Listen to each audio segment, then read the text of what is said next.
A Marília Fontes da Nord e vários gestores de fundo multimercados, muito bons por sinal, estão bastante otimistas com bolsa vendo o juro caindo nos próximos meses. É hora de comprar?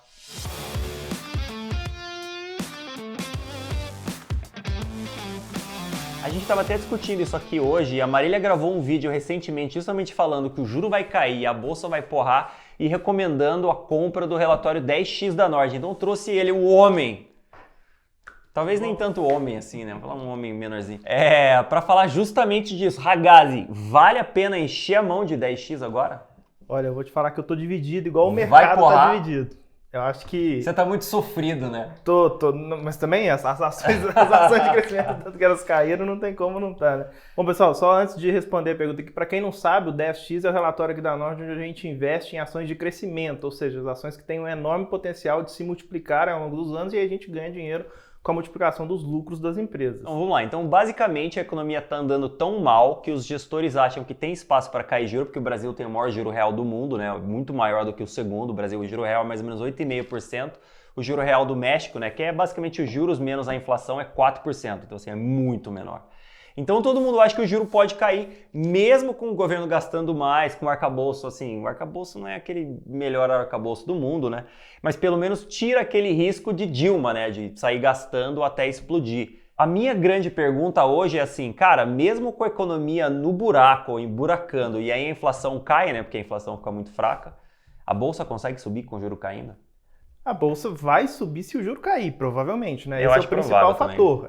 Quando a gente olha os aspectos que determinam o que vai acontecer com a bolsa, o principal deles é o juro, principalmente nesse momento que a gente tem um juro de quase 14%. Falando em juro, no dia que a gente está gravando esse vídeo aqui, o Campos Neto, inclusive, deu uma entrevista falando que a avaliação é super positiva do arcabouço fiscal, que é a coisa que está aí na boca do mercado no momento. Mas ele não pode falar outra coisa. Pois né, ele vai falar criticou bastante. Falar, nossa, esse arcabouço aqui é um lixo. Ele vai falar, cara, é muito bom, tem pontos positivos. Ele falou, inclusive, que o risco de ter uma trajetória da dívida exponencial, explosiva, foi eliminado. Então, assim, foi uma reação porque no final tem um certo teto, né, pro crescimento de gastos. É que o gasto não cai, né, mas ele, exatamente, assim, tem um teto para subir, mais ou menos ali. Então, assim, tem coisa mais ou menos boa. Não é super bom, mas também não é tragédia. É aquela sensação de assim, podia ser pior, não tá ruim, mas também não tá bom, o mercado tá meio naquele... acho que aí você matou. O mercado tira do radar o risco de, nossa, vai ser mega tragédia. Então... Mas ainda assim a economia tá sofrendo, né? A gente tá vendo o crédito tá ruim, né? Os bancos estão dando menos crédito, os investimentos estão caindo, né? Porque o governo tá... Para angariar receitas, né, ou para conseguir fechar a conta basicamente do teto, do arcabouço, né, não chama mais teto, eles precisam de mais dinheiro, né, eles precisam de mais impostos. E aí o Haddad está atacando os setores, falou do varejo, né, que vai tirar alguns incentivos do varejo, que vai impactar muitas empresas muito forte. Então, assim, obviamente está todo mundo agora na defensiva, né? Será que eu invisto nesse cenário? Obviamente ninguém vai investir. Né? O mercado agora está fazendo as contas. Ele está vendo assim, o governo ele se propôs a cumprir uma meta de superávit de resultado primário, que lá em 2026 chega a 1% do PIB positivo. As últimas contas que eu vi do mercado hoje são de que se o governo não aumenta a arrecadação, não aumenta as suas receitas, ele chega em -1 negativo do PIB em 2026. Então assim, não tem jeito. Vai ter que ter aumento de carga tributária. Já teve o setor das petroleiras sofrendo. A última notícia que teve foi das varejistas, daqui a pouco vão ser os bancos, daqui a pouco vão ser as locadoras, já estão falando de tributar vai sobrar para todo mundo. Apostas online, estão falando de tributar as varejistas internacionais. Assim, é quase que certo, é quase que dado que vai ter aumento de arrecadação, senão a conta não fecha, simplesmente a conta não fecha. E isso, a gente conecta isso com outro problema, que é o seguinte, como é que está a situação econômica do país? A gente ainda não tem, a realidade a gente ainda não tem inflação ancorada, a gente ainda não tem a inflação com as expectativas onde o Banco Central tem como meta. Mas esse é o negócio, né? Eu acho que o otimismo da Marília vem justamente da Marília e dos gestores, né? Tem muito gestor de multimercado. O último dado de inflação foi muito bom. Então, assim, foi super bom os núcleos e todo aquele papo de gestor de multimercado, né? A difusão e não sei o que lá, basicamente a inflação está caindo. E se o próximo dado de inflação também vier muito bom, aí o mercado vai ter muito mais, falar, cara, então a inflação está direcionando, a economia está emburacando, a inflação vai cair, tem espaço para cortar juros. Na minha visão, o otimismo recente do mercado, recente assim, últimos dias, é muito mais por conta dessa questão da inflação do que por conta de arcabouço fiscal. O arcabouço fiscal ele é inconclusivo, ele não te dá um viés positivo ou negativo. Ele pode nem passar no Congresso. Né? Tem isso, o texto ainda está sendo redigido. Mas a questão central vai ser essa. Qual que vai ser o efeito na economia? E aí a gente conecta com essa questão da tributação, do aumento da arrecadação, porque, logicamente, aumento de arrecadação não vai gerar aceleração econômica, pelo contrário, vai desacelerar a economia. E isso, por outro lado, tende a ajudar a inflação. Tende a diminuir a inflação. E se a inflação é menor, o Banco Central pode reduzir juros. Mas deixa eu facilitar para todo mundo aqui.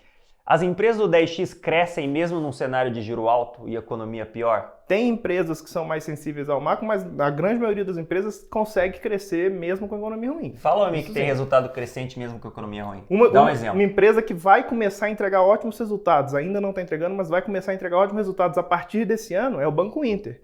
Banco Inter que, inclusive, é uma ação de crescimento que virou ação de valor. O Banco Inter está negociando a 0,5 vezes o patrimônio líquido, está negociando a metade do seu patrimônio líquido. Assim, para o pessoal entender, o Banco Inter negocia mais barato que Itaú e Bradesco. Por quê? Porque ela caiu tanto que ela negocia aí um múltiplo. Aqui o lucro deles é baixo hoje, né? Eles têm uma perspectiva de crescimento de lucro, mas o lucro deles é baixo, então se você olhar o preço sobre o patrimônio, o Inter está mais barato que os bancões, né? O Banco Inter ele passou uma perspectiva de lucro para 2027, para daqui a 5 anos, de 5 bilhões de reais. Se ele for negociar 15 vezes lucros, que é o preço-lucro médio da Bolsa histórico, isso dá 75 bi. O Banco Inter hoje está valendo 3,5 bi. Assim, está completamente, como diriam os economistas, desancorado do que é a expectativa. 25 vezes. É uma multiplicação de patrimônio enorme. Que é tem muito um potencial. mais que 10 vezes. Muito mais, vezes. É muito mais de 10x. É 25 vezes. Isso assim. Se desse, aí qual o risco? O risco é que ele não vai entregar 5 bi, mas se ele entregar 2,5, é uma multiplicação acima de 10 vezes. Mas o risco é que ele não conseguir se financiar, né? Ele precisa de dinheiro. Não. Precisa injetar dinheiro lá dentro. Pelo contrário, o Banco Inter está sobrando capital no Banco Inter. Os bancos normalmente têm... Eles não recompram ações, então. Porque eles vão usar o capital para crescer. Eles fizeram captação recentemente para poder financiar esse crescimento, para eles não terem preocupação com entregar o crescimento sem precisar recorrer ao mercado. Essa que foi a estratégia do Banco Inter, e que se mostrou muito certa, porque se eles precisassem recorrer ao mercado para fazer captação hoje, eles teriam dificuldade. Não, então esse é o segredo, né? Esquece a Marília, esquece os juros. Cara, compra um negócio que vai crescer se o juro ficar alto ou se o juro ficar baixo. E o mais legal ainda que, pelo menos eu vejo, né? Como o banco empresta dinheiro, ele consegue lidar em um ambiente de juros mais altos muito mais fácil, né? Porque ele simplesmente empresta dinheiro mais caro. Aumenta os juros, né?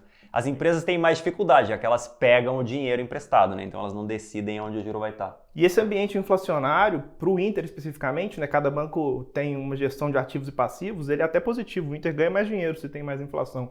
Isso está acontecendo na sua carteira de crédito recentemente.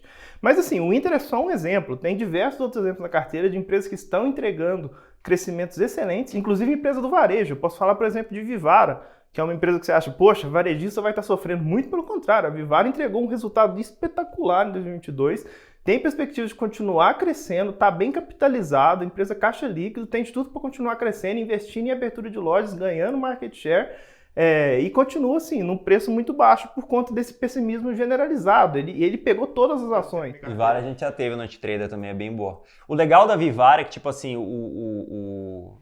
Eles vendem joias, né? Então eles têm que colocar ouro e prata nas joias. Mas assim, quando o ouro e o prata aumentam de preço, a joia começa a ficar cara, eles diminuem o tanto de ouro e prata na peça, né? E a mulherada, sei lá, quem vai comprar joia na Vivara continua comprando as joias do mesmo jeito, né? Pelo mesmo preço, mesmo que tenha menos ouro e prata. Ninguém sabe quanto tem de ouro e prata, né? Exatamente. Isso é tanto realidade que teve um ano no passado, agora não sei se foi 22 ou 21, que o ouro subiu 65% e a margem bruta da Vivara continuou estável em 68%. Ou seja, de fato ela consegue ser muito resiliente. A matéria-prima, a principal matéria-prima subindo desse jeito e não afetar a margem bruta, é uma empresa que realmente tem uma diferenciação enorme. E por que ela consegue fazer isso? Porque ela é verticalizada, ela produz as próprias peças e ela consegue fazer exatamente essa dosagem de quanto que vai de matéria preciosa ali nos seus produtos. E outro detalhe muito específico da Vivara, ela não precisa fazer promoção, não precisa dar desconto quando uma coleção não vende, ela pode só voltar com a peça para a fábrica, derreter e fazer outra peça. Isso é muito diferenciado também. No liquid stock, né? O estoque não estraga, não é igual restaurante. Exatamente. Não é igual loja de roupa, que se fez a coleção de inverno e passou o inverno, não vai mais vender a roupa. Outra empresa que eu ia falar também é a Redditor, que é uma empresa que também está entregando um resultado operacional muito robusto, só que ela foi contaminada por ser uma empresa de crescimento Pela Hapvida, né? e pelas outras empresas do setor que estão passando por dificuldades financeiras. Que é do mesmo setor. A Hapvida, a Dasa também está precisando de dinheiro para se financiar, e a Dasa tem a Redimper, que é concorrente da Redditor também. Então, assim, é uma empresa que, quando você olha para ela, você não enxerga nada de errado, está passando por algumas dificuldades de sinistralidade na Sul América, que eles compraram agora, mas pontual, e teve compressão de margem por causa de Covid, mas isso também é uma coisa que é pontual, tirando isso você vê que o resultado da empresa está só melhorando, e é uma empresa que caiu junto com todas, caiu bastante, inclusive a Redditor é uma das que caiu bastante na carteira, e é outra empresa que está assim, a preço de banana. Mas esse é o ponto que eu acho super interessante, né? O fluxo está matando a bolsa. Se a gente olhar, ó, a diferença do índice de small caps com o Ibovespa, o small caps está caindo muito mais. Por quê? Porque o gestor brasileiro tem muito mais small caps do que o gringo. O gestor brasileiro está tomando resgate, né? Está com uma performance ruim, tomando resgate, está vendendo as ações, então o fluxo está assim, tá dizimando as small caps. É o que a gente fala de porta de saída, né? O gestor está vendendo, só que a porta de saída é pequena e aí a ação vai lá para baixo. Muita gente foi para a bolsa com juro a 2 e agora está saindo de novo, voltando para o CDI, né? Faz parte. Mas é isso aí, então talvez uma queda de juros mude o fluxo, mesmo que não mude os resultados das empresas, que a economia continue piorando e tudo mais, eu acho que uma queda de juros muda o fluxo da bolsa.